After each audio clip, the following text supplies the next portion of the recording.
Welcome back, Otters fans. It's another Otters Draft Chat. It's a post-draft edition, as this time we're joined by Chad Yetman of the Erie Otters, a sixth-round pick of the Chicago Blackhawks just a few weeks ago. Chad, thanks for taking some time for joining us, and congratulations on what caught me off guard a little bit, and from hearing your Chicago Blackhawks interview, caught you a little bit off guard too. Yeah, thanks, Aaron. And yeah, you're right. Wasn't expecting much. I wasn't even watching the draft, and sure enough, my phone blew up a little bit right when it happened, I guess. And me and my family kind of went from 0 to 100, like I said in this other interview. Went from 0 to 100 in our house kind of really quick. So yeah, it was a good day, and I'm happy. So what are you doing on that second draft day? Say you're not watching, and then all of a sudden your phone just blows up, and it's just like, what is happening? Yeah, well, I was watching here and there. I had some friends that I work out with and skate with that were expected to go on that second day, and so I was watching them, trying to look out for their names, and then I kind of just, it's a long day, so you don't really watch the whole thing. And then I've been doing work for my dad, so I was at the dining room table just doing some stuff, and my Apple Watch kind of started to buzz quite a bit, and yeah, then I just went and checked, and I was getting phone calls and everything, so it was kind of crazy, but I feel like it was almost better that way when we weren't expecting it, and it just hits you all at once. So it was cool. What's that phone call like when you pick up the phone and it's the Chicago Blackhawks? Yeah, well, it was actually the scout that had been talking to me quite a bit throughout the process, and his name's Jim McKellar. He was in my corner the whole time, and he said he was going to push for me on draft day, and sure enough, I guess he convinced them pretty good. So I'm thankful for him, and yeah, I actually ended up missing Stan Bowman's call that night. I gave him a call back, left him a message, and then it was free agency, so I didn't want to bug him too much more. But I'm thinking I'll give him another call soon here. And but yeah, I had to put my phone down. And it was just going crazy, so I missed his call, and hopefully we'll get in touch soon. There's a pretty good history of Otters and Chicago Blackhawks, and you look at it right now with Alex DeBrincat and Dylan Stroh. Have you heard from those guys at all? Anything from the former Otters? No, I didn't hear from them yet, but maybe at camp or something, we'll have something to talk about when I first maybe introduce myself or whatnot. And yeah, it's just cool to kind of follow in their footsteps once again. I was 16 when I first went to camp with them and kind of had that experience to skate with them and stuff. But I'm sure they don't remember me much, but hopefully when we get to Chicago camp, whenever that is, that we'll get to talk to them, meet them, and we can catch up. Now, your story, and these are the ones that, love this stuff.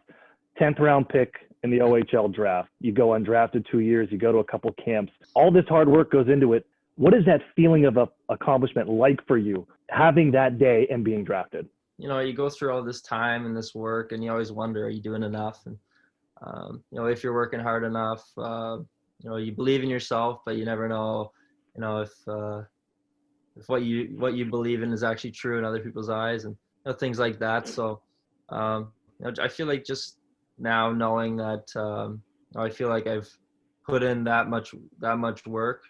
This kind of shows that it was all worth it, and that I was doing the right things and stuff. But obviously, it's not the end of the world, and the be all end all just getting drafted.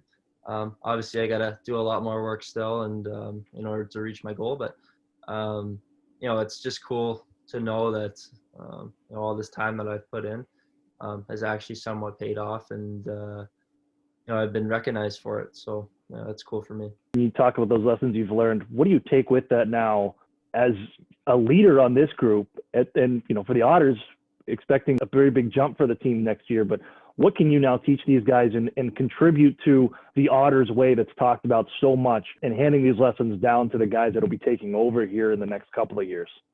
Yeah, I think it's just that there's no rush. A lot of guys, especially when they come in as 17-year-olds, they expect to play right away and get all this opportunity right away. And for me, I came in at 17. I was scratched I don't know how many games in a row, and I just you got to bury your head and just work. And you have a lot of time to get better. A lot of people are in such a rush, and there's a lot of time where you can really focus in on specific things and work at it. And, instead of, I don't know, maybe, some guys maybe complain a little bit and, feel like they deserve more than, what they're getting. And I think it's just recognize what you're, where you are and what you need to do, and then just focus on doing it. And then good things maybe will happen. And for my case, that's kind of what I did in my time in Erie so far. And for me, I feel like it's worked out pretty well. So what's next? I mean, we got a season coming up for the Otters. You're going to have an NHL training camp to go to. What's kind of the next goal after hitting this being drafted mark? What is the next part for Chad Yetman? Honestly, I think it's just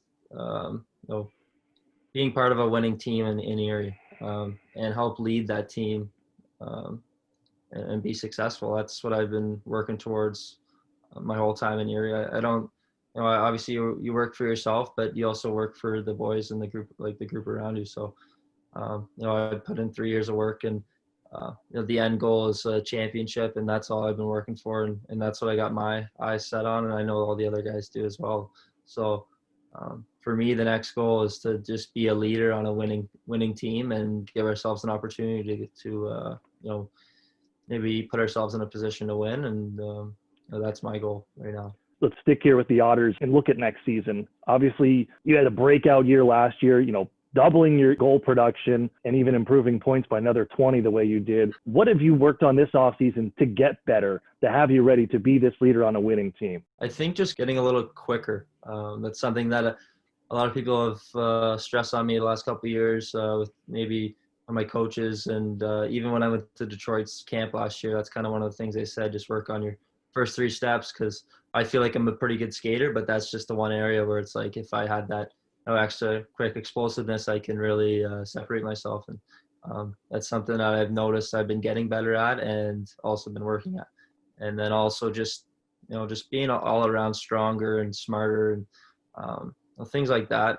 And then having confidence. I'm just going to go into the year confident again, like I did last year, and know that I'm a leader on our team and act like it. And then hopefully guys can take my leadership into their play and do the same. I hope that everyone can have the same confidence that I'm going to have going into the year. And if everyone does, then we're going to be a real strong team.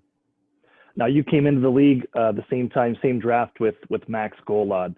What was it like, just that kind of week between you get drafted and then he signs with Anaheim, but for 2 guys that come into the team at the same time and the way you guys have improved, what's it like to kind of go through that process together? It's cool because we went to our first rookie camp together and we met right there, and he was on my team in that rookie camp, and we clicked right away. On the first skate, we started playing small area games together, and we both clicked right away together. And and then moving on to making the team together. And yeah, it's just cool because we both were kind of in the same position, and then just both had success as the years went on, and then this past season had a real good strong year together. And I can't ask for much more in a line mate and a teammate. So I'm so happy for Max, and it's just awesome to see us both get rewarded for what I've seen us both go through. And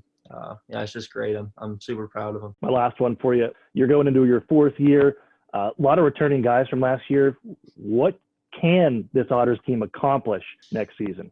I'm excited to find out, really. I think that the sky's the limit. And, it's just putting all the pieces together and just working as a team. And, we've done a lot of work, in the off season with doing the Dr. Hoag's modules and stuff like that. And we've been doing Zoom calls every week, talking as a team. And I think everyone has a real good feel for what everyone has to do as individuals off the ice, and then it's going to carry over on the ice. And I'm excited to see what happens, and I'm sure everyone else is. And we'll see once that start date comes.